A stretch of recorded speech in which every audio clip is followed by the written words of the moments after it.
అండదండలు అందిస్తాము. ఆ విధమైన భరోసా మేము ఇస్తాము. సో మారండి, ఆలోచించండి. ఈ యొక్క కార్యక్రమాన్ని అట్టడుగు వర్గాలకు, మారుమూల ప్రాంతాలకు, ప్రతి ఒక్కరికి చేరే విధంగా ప్రయత్నం చేయండి. మార్పుకు ఎక్కడో పునాది, ఎవరో పునాది వేస్తారంటారు. పునాది వేయాల్సిన బాధ్యత ప్రతి ఒక్కరికి ఉంది. చూడండి, నిన్న ఎంత ఆర్భాటం చేశారు. స్వామి వివేకానంద గురించి ఆ గొప్పగా చెప్పారు.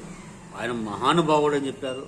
వాస్తవం, ఆయన మహానుభావుడు, గొప్ప వ్యక్తి. ఆయన గురించి చెప్తున్నారు తప్ప ఆయన ఆశయాలు, ఆయన యొక్క సిద్ధాంతాలు, ఆయన చెప్పినటువంటి మాటలు కానీ, చెప్పినటువంటి ఆచరణలు కానీ ఆచరిద్దామన్న ఆలోచన ఎవరికి లేదు. కేవలం అలంకార ప్రాయణమైన. సో ఈ రోజు స్వామి వివేకానంద గురించి చెప్పాలి కాబట్టి చెప్తున్నాం అంతే. కానీ ఆయన ఆశయాలు, ఆయన చెప్పిన సిద్ధాంతాలు, ఆయన చెప్పినటువంటి మాటలు, ఆయన చెప్పినటువంటి ఉపదేశాలు, ఆయన సంకల్పం, ఇవన్నీ ఏమైనాయి. సో వీటన్నిటినీ మనము బ్రతికియాలి, తిరిగి జీవం పోయాలి, అందరిలో ప్రేరణ కలిగాలి, అందరిలో ఆలోచన కలిగాలి. ఈ మార్పు కోసం ప్రయత్నం చేయాలి. కాబట్టి అందరినీ అర్థిస్తున్నదేమి, ప్రార్థిస్తున్నది, కోరుతున్నది ఏమంటే ఈ